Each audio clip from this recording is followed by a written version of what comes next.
Everyone in crypto talks about market cap, like it tells you everything that you need to know about a digital asset. But what if I told you that market cap is actually one of the worst ways to measure real strength of a digital asset? Over the last year, I've been working on a white paper for something I call the liquidity index. Liquidity index is an equation designed to measure the true utility and stability of a digital asset, not just the price, but the real mechanics of liquidity. Because real liquidity isn't just one variable, it's a system, and it requires 6 different components. It's the depth of a market, the continuity of liquidity in a market, the cost of moving that capital or the slippage, the available supply, the speed at which it can actually settle, and the access you actually have to be able to use that digital asset. When you start measuring these 6 components together, something fascinating appears. The assets that will power the next financial system can't just be volatile speculation. They actually require a high, stable price in order to function at a global scale. So in this video, I'm going to make it simple for you to understand each piece behind the equation, and at the end of it, you can comment liquidity index below, and it'll get you a free version of the white paper. So let's get into it. So the first piece of this is really kind of supply and demand. There's 2 components to available supply. There's a piece that is like the total amount of the token, and there's also what's available to be traded. So think about Pokemon cards as an example. Imagine there's somebody that holds, 100 of these rare Charizards. There's actually a guy that has this, right? And it drives the price of those Charizards up because there's a concentration of supply. He wants them and other people want them, and because of that, he can kind of drive price in a market. So if there's only 100 that were ever printed, just pretend with me for a second, and no more coming ever, which again, there's a finite supply of the original Charizards. Now, imagine that the collector walks up and somebody else wants to buy 50 of those in one shot. That's half the global supply of these Charizards, gone with one person's collection. So what happens to the price of the remaining 50 Charizards if somebody buys 50 from the guy that has the 100? The cards haven't changed, it's the same card, but because now there's fewer of them that are available on the market to be sold, the same number of collectors still want them, there's scarcity, and that drives the price up. That's the first piece of what's happening with XRP and these payment networks.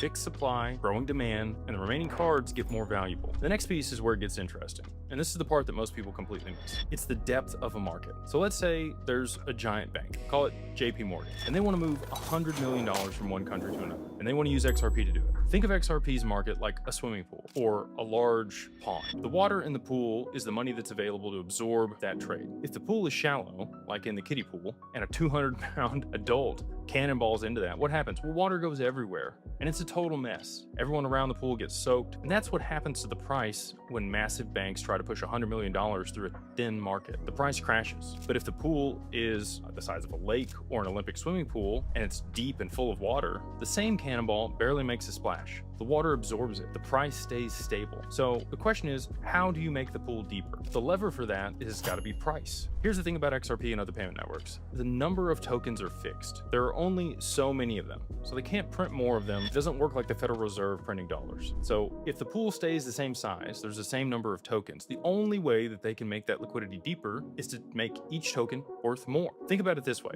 If XRP is worth $1 each, and you need to move $100 million to the network, you need 100 million tokens sitting in the pool ready to be able to absorb that trade. That's a lot. But as the pool gets larger, and let's say XRP is worth $100 each, you only need 1 million tokens to absorb the same $100 million trade. Same number of dollars moving, way less stress on the pool. Price is able to stay more stable. So same supply of tokens, higher price for each token, deeper liquidity. The banks will actually start using it when that's the case. And that's not speculation, that's arithmetic. The price has to be higher for these networks to do what they're designed to do. So let's talk about slippage. When that guy jumps in the pool and it's a thin market and water goes everywhere, that's similar to the slippage. Slippage means you try to buy or sell something at one price, but you end up getting the worst price because your order is too big for the market to handle cleanly. Here's the best way to picture it. Imagine a garage sale. A guy has, call it 100 vinyl records, and he's got them priced all at $1. Well, you start coming over and you start grabbing them, right? First couple he sells for $1, but as he sees that you have more demand and more interest, he starts raising the price on you because he knows you're willing to pay it. You went in expecting to pay $100 for all those records, but now you ended up spending like $250 and you didn't even get all the records. That's called slippage. Your big order moves the price against what you want. So for big banks, slippage is a major problem. Right now, if banks tried to push $100 million through XRP, they would lose somewhere around 10% just because of slippage. That's $10 million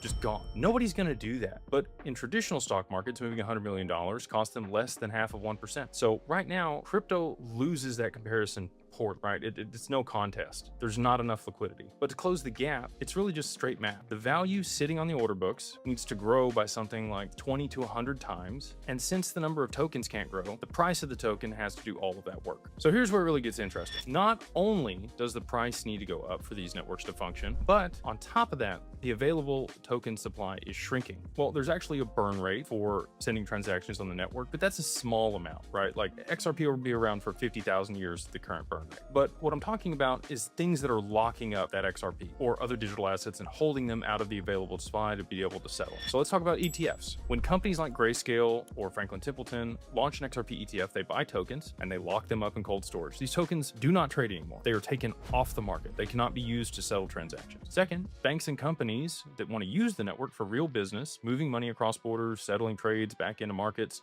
they're going to hold these as inventory. The tokens that they're holding aren't going to be sitting on exchanges waiting to be bought. They're going to be locked up doing work. And then lastly, you've got DeFi protocols, liquidity pools, AMMs, other things that people are going to be putting these digital assets into. People are going to lock up into, call it a lending pool, or another pool that returns yield for them. Same thing. These tokens are off the market. They're not going to be providing liquidity for transactions. So demand is going up. More institutions want in, more real world use cases are turning on, and supply is going down at the same time. The tokens that are actually available to buy on an exchange are shrinking fast. When demand goes up and supply goes down, guess what happens? The price doesn't slide up gradually, it jumps, it gaps up, because at some point there just aren't enough sellers and buyers have to pay whatever the next sellers are willing to sell at. That's not a prediction based on vibes, it's how actual markets work. So there's a couple more things we still need to get through. One of those is speed. XRP settles every 3 to 5 seconds. Bitcoin takes, half an hour to an hour. Ethereum somewhere between 5 and 15 minutes. Imagine a bank teller who could serve one customer every half hour, and then there's another one that could serve a customer every 5 seconds. The fast teller, with the same amount of money in their drawer, can serve hundreds of customers in the same time. The money in the drawer is still doing the same work, but it's 100 times more than what the other person can do. That's the power of fast settlement that these networks have. The same pool of money can handle more volume because it recycles it so fast. A market maker with $10 million working on XRP could theoretically support billions of dollars in daily volume. The same market maker on Bitcoin or one of these other networks might be able to support a couple $100 million because of the latency. But this is the important piece. Speed only helps if the pool's deep enough in the first place. If every single trade costs you 1 to 2% in slippage, the speed advantage turns into a faster way to lose money. So you have to have speed and price together in order for this to actually work. And the last piece, and what many would argue we're still waiting on, is access to these assets. Until recently, banks couldn't touch crypto even if they wanted to. There was too much legal risk and no clear frameworks. That changed in July of 2025 when the US government passed the first crypto act called the Genius Act. And it basically said stable coins and other networks are legal to run on. There were rules and banks could participate. And here in the near future, we should see the Clarity Act. That's still working its way through Congress, but if it passes, US banks could actually hold XRP, AVAX, HBAR, maybe even Bitcoin on their balance sheet. And that's not a side bet, it's an actual asset on their balance sheet if they're given the ability to do so. So when the door opens, the pool's going to get a lot deeper with a lot more money very quickly. And remember, these tokens that the banks are buying are coming off the market. More buying pressure, less available supply. So let's bring it back to basics. Market cap tells you what a network would be worth if you could sell every single token at the last price it traded. It doesn't tell you what actually happens when banks try to move real money through these networks. And that's my argument. If you're looking at it like a stock, it's a protocol. It's something very different. What actually matters is, can the network handle real institutional payment volumes without destroying capital through slippage? Right now, for most of these networks, the answer is no, not yet. But here's where the math tells us it's going. For these networks that work the way that they're supposed to, they could actually replace SWIFT to move money trillions of dollars across borders. Price per token has to reach levels that make these order books deep enough for them to be able to absorb that volume first, though. And that's not a prediction, that's a structural requirement. The price doesn't have to go up because of hype, it has to go up because the system doesn't function otherwise. Fixed supply, growing demand, tokens leaving the market, fast settlement, waiting for depth to catch up. The math points one direction, and that's the thesis. So if you found value in this, again, please like, subscribe. Thank you for taking the time to watch. And if you do want the free white paper, just comment liquidity index in the comments below. And we'll see you